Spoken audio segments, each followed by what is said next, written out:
Hey guys, and welcome back to the Geek Box. And well, it's been a hot minute, so I thought let's get back into the swing of things with a good old-fashioned top 10 list.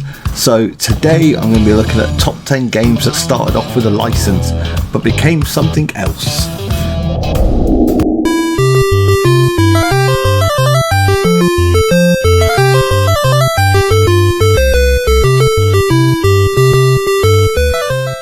So kicking off our list, we've got one of the most iconic characters from cartoons back in the 80s and the 90s, Popeye. The old sailor that liked to pop open spinach, blast out his muscles and go off to save the girl every single time, was heading for his own success also in gaming platforms as Nintendo had started to hit the market, becoming a games entertainment enterprise instead of the word games console was still dirty then, thanks to, well, things like E.T. and that blowing the market up so much earlier. But pretty early on in development, they started having issues with the fact that if they could get the full licensing behind Popeye, and in an up and down struggle, eventually they had to abandon the project. But so much had already been done with the game that Nintendo decided, let's just make a game out of it anyway, and started off on their path that would become a trademark for them in the future of using animals and all sorts of different characters and just people, and Popeye became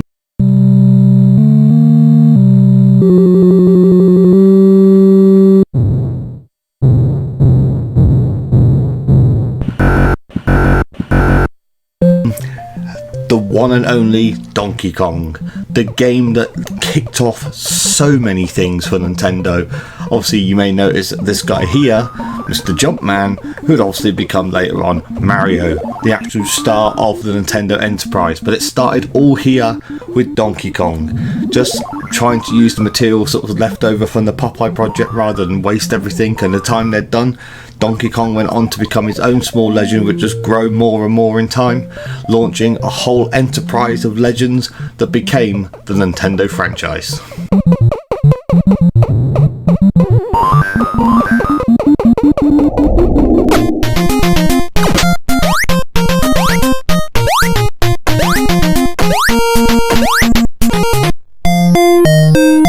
So, whilst Dragon Ball was still not the most popular anime going around, and it was still waiting to hit European and American shores properly, a game was in the works.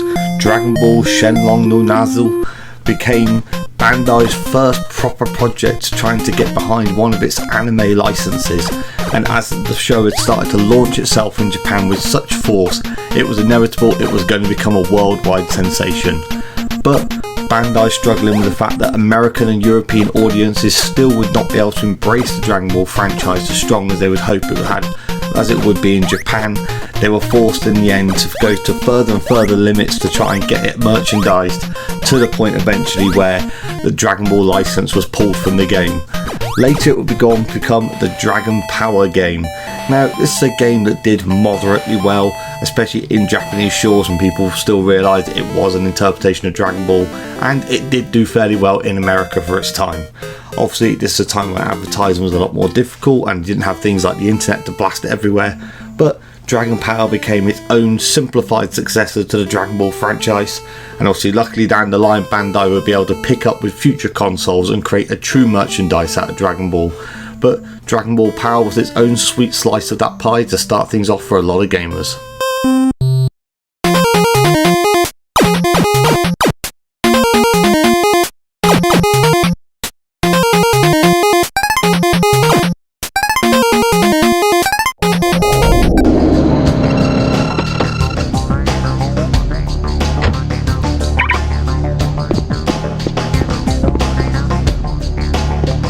James Bond. Now, how many James Bond games have we got?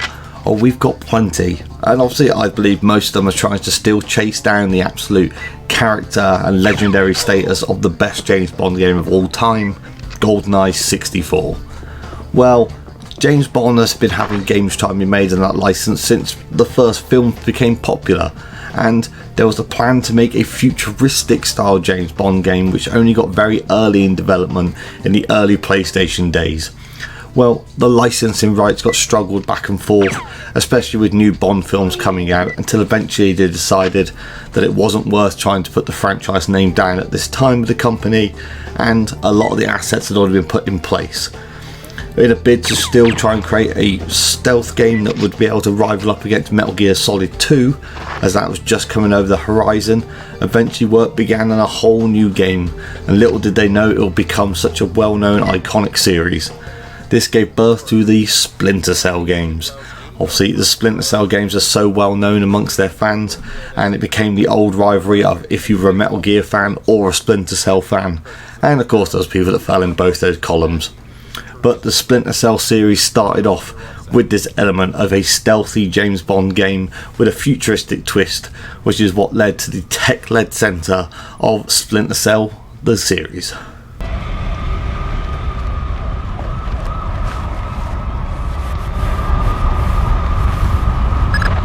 Don't tell me. Terminator is inside there.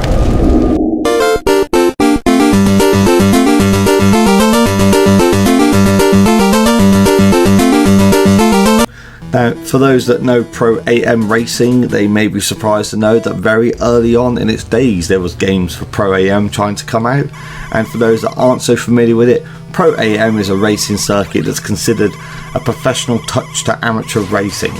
Well, there was a Pro AM game planned out with a cross connection between Nintendo and various other producers as well, and they weren't sure how to merchandise the game, and the licensing was difficult to get hold of from the start, but they started making the game in the hope of getting the licensing right later down the line.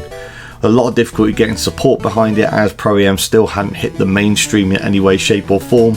Eventually it was cut away and its assets were stored away. So in the idea of trying to get something out of the assets and a fun and enjoyable game that would be able to be pushed out, they started creating other racing assets, and as Nintendo does, they started throwing animals on it.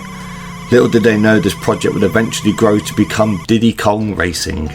Yes, it will be the game that would launch a lot of characters, including a very popular and famous bear, and Diddy Kong Racing would then launch itself into its own little grouping and create its own legacy, to people this day still having fond memories of the racing shenanigans, and also having an alternative to Mario Kart, which gave you just that different type of feel for racing that you got with Diddy Kong.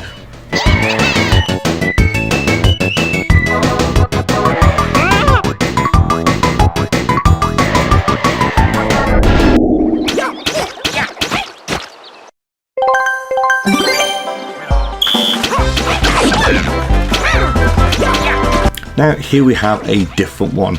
Instead of having a merchandise that's broken down or was stripped away completely, it was just a change of plans, and we go back to Nintendo for this one.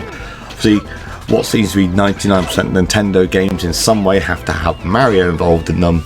Mario Paintball was a project that Nintendo started off and actually scrapped quite early on in its development.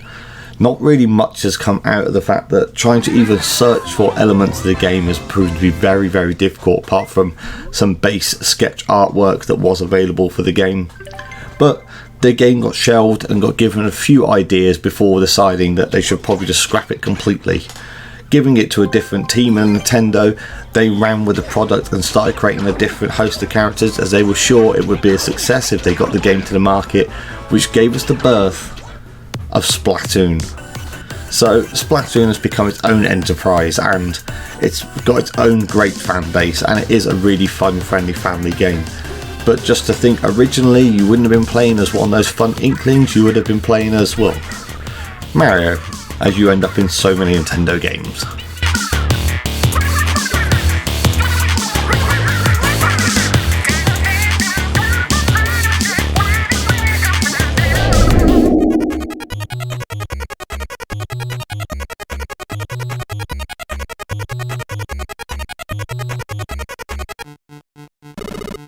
Heading back to the NES days, there was a company called Sunsoft that had a habit of trying to get around different licensing points and create a whole host of different games, and they didn't have the best record of actually getting the licenses they went after, though they did manage to ascertain some of them.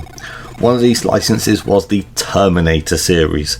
Well, Terminator had its own host of games come out in the 90s. I remember in particular there was a really good Terminator game that came out on the Sega Mega Drive, or Genesis for those listening in other countries, but Sunsoft could not quite get the full grab for the Terminator series.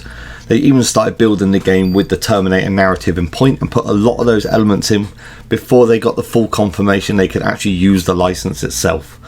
As later down the line, after working through a lot of agreements, Terminator 2 was just around the corner, and 20th Century Fox decided that Terminator 2 would need to have some prominence, and they pulled the license hoping to give it to a bigger supplier that would be able to do a bigger production for them.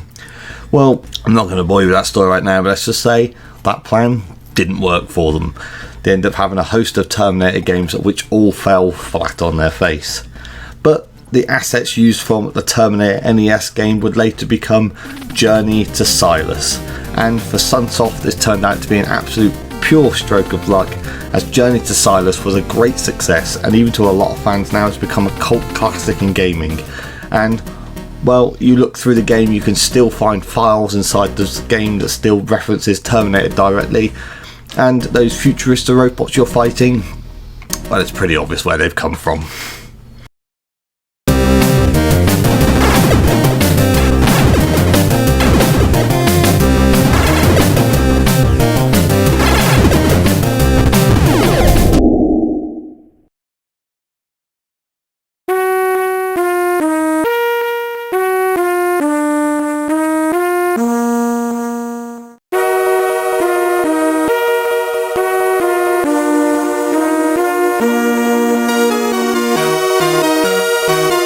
The Godfather, the US Gold project. Now they got quite far into this project, in fact that they want to create a futuristic world set in the Godfather universe where the families were still in charge, but they've got very futuristic with teleporting and aliens, and from what I've seen with it, the game seems just crazy. The concept itself having the old 50s, 60s styling of games that they have at the end of the Godfather films as the timeline goes on, and then trying to mix it in with the futuristic elements as well. The game was, in short, US Gold special mess. Not long after that, worrying about the impact it would have on the Godfather series, the license was pulled from the game, and US Gold were left with a lot of work they'd done but nothing to add to it. So eventually they rehashed the game, changed over the skins, and it became Flashback. Now, for older gamers, they remember Flashback as a moderately successful game that has its own following, but was a well-known game for early gamers. Flashback went on to have a few rehashes over time and re-releases, but nothing so recent. But it was great to know that such a good game could come out of such a just terrible concept game that was first born off one of the most beautiful films that's ever been released.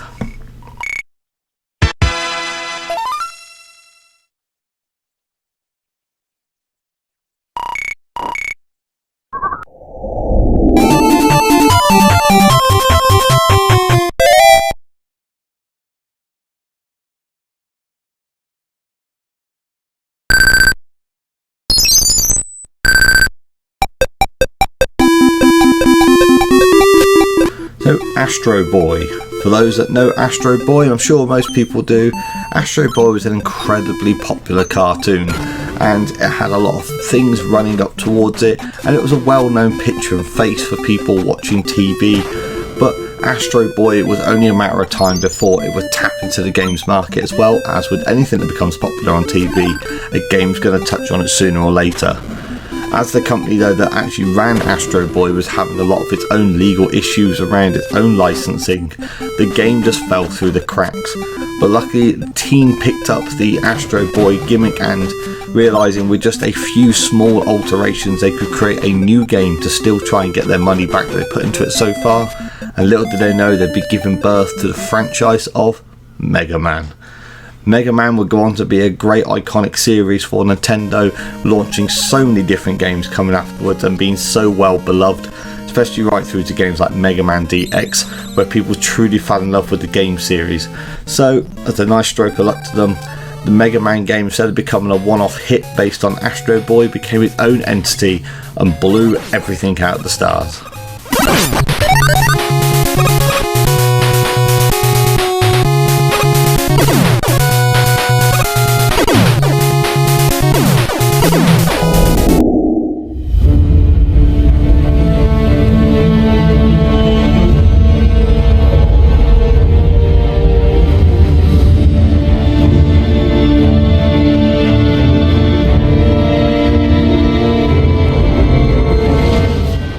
Warhammer.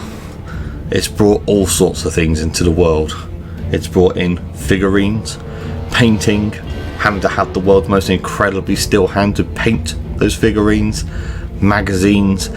Warhammer has covered so many things, and under the licensing of Games Workshop as well, Warhammer in the 90s was a huge entity around the world that could be found and played anywhere. So it was absolutely definite that a Warhammer game was going to be coming. So Warhammer teamed up with a small creative team at the time. They looked amongst their different assets they had, and Games Workshop tried to work out a deal, but eventually the agreements could just not be made. This game started being created and went under its own project name, which can probably tell you what it became, as the project name that they actually had at the studios was Warcraft. After back and forthing and it being stopped and started and stopped and started, eventually a few employees at this small company, Blizzard, they've got together and decided, well, we've created a lot of these assets, let's try and make something out of this anyway.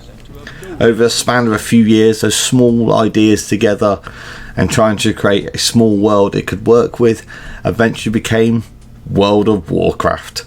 Yes, Blizzard launched on that day one of the most encapsulating games that would dominate the online games industry, and I struggle to remember back to a time where people didn't talk about World of Warcraft in some manner that were PC gamers.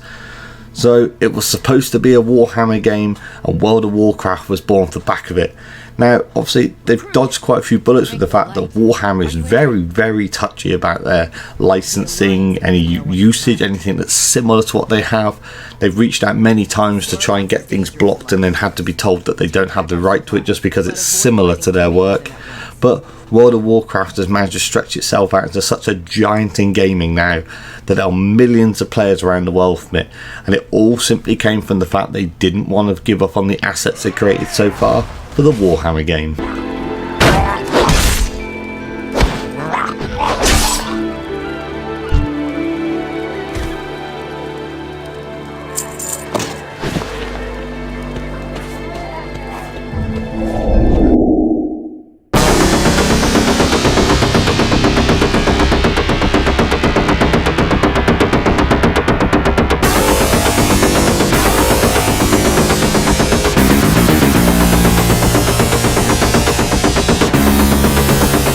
Finishing off most lists, and one I've put personally myself just because it's my favourite game out of this series, is Aliens.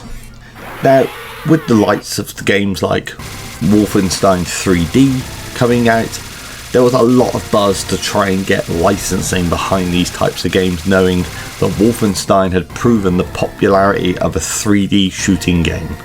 So straight away Aliens was put up on the list. It wasn't a mix-up of other things, it was basically put up as it was a popular film at the time.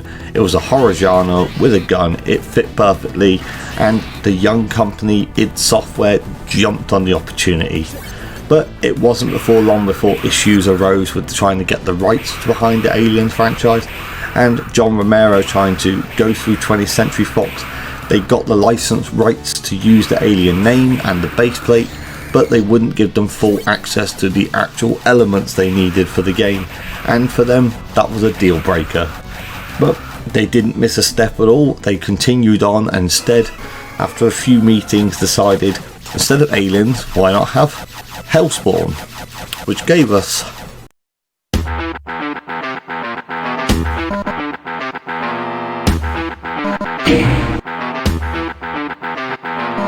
the legendary Doom. Little do I think John knew that he was actually creating a behemoth that would overcome the very thing it was supposed to start as Aliens is one of the most famous film franchises in the world, and Doom is one of the most famous game franchises in the world.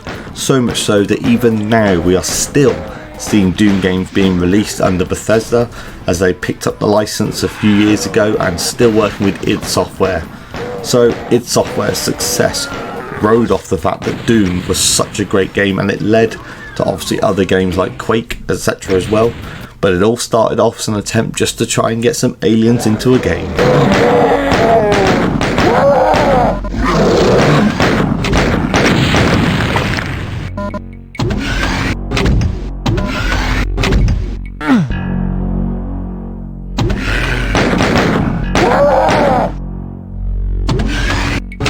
Well guys, thanks for listening, and well, tell me, which of these games would you like to have seen as the original licensed game instead of the follow-up?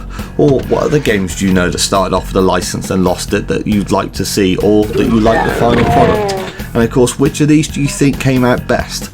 Obviously, I've got my own personal soft touch. Out of all of them, I think Doom is the greatest success out of them all because it's the one I love so much. But as always, I love to hear from you guys and what you think. Well, thanks for watching the video guys. If you haven't already, hit the subscribe button to stay up to date on all the latest content, and if you enjoyed the video, hit that like button to share some love. Well, thanks for watching, and I'll see you all out there.